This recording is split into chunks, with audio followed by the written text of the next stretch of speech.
14,000 ships. That's how many sank on British coasts alone.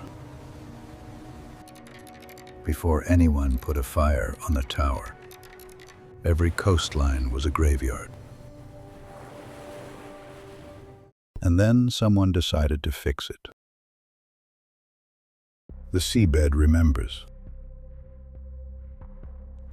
The first fire on a tower.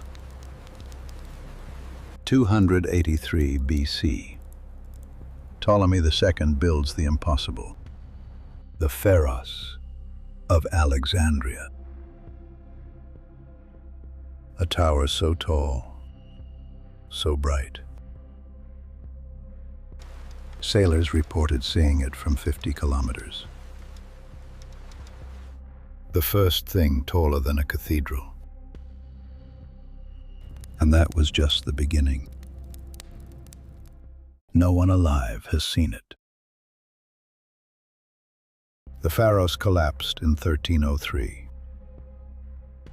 An earthquake, 14 centuries of light, gone. And Europe entered its dark age of shipping. For 400 years, sailors navigated by prayer. Then England built Eddystone, 1698. A wooden tower bolted to bare rock. It lasted 5 years. The storm of 1703 took the tower, and Henry Winstanley, the man who built it. They rebuilt, twice. The problem was solved, or so they believed. Except, someone had to keep the flame alive. Every night, for years. Completely alone.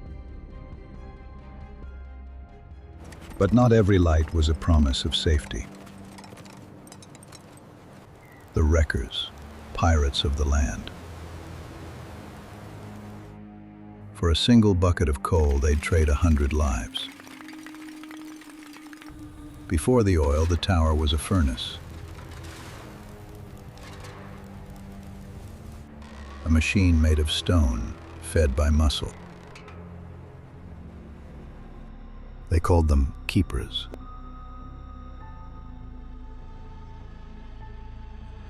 The job paid worse than factory work. Some keepers went mad from isolation. The supply ships came monthly, if the weather allowed. 3 keepers at Small's Rock waited 4 months. When one of them died, the other 2 had nowhere to put the body. They kept him in a makeshift coffin on the gallery for 3 months.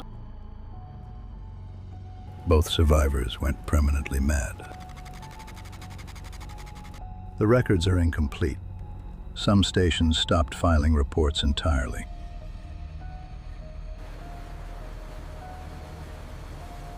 But they kept climbing those stairs. Trimming the wick, polishing the lens. Keeping the flame burning through every storm. Until something changed. In a Paris workshop, a physicist was cutting glass. His name was Augustin Fresnel. And he had an idea about light. Every lighthouse lamp wasted 90% of its light, scattered in every direction. Only a fraction reached the horizon. Fresnel bent it. He cut a massive lens into concentric rings.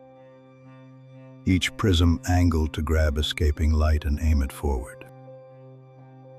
The same brightness, a fraction of the fuel. A light that could reach 35 kilometers. But Fresnel never saw it work. He died in 1827, tuberculosis. He was 39, but his lens outlived him by 2 centuries. By 1860, every major lighthouse in Europe had one. Shipwrecks fell by 70%. The keepers were still there, still climbing, still polishing. But for how much longer? 1998, North Foreland, Kent. The last manned lighthouse in Britain. The keeper was called Dermot Cronin. 28 years in the service, 4 different stations. He was the last to climb most stairs. The light went automatic that November. LED bulb, solar panel, satellite link. No human needed anymore. The light still works. Better, technically. Ships still see it, still steer by it, still trust it. But the towers stand empty now.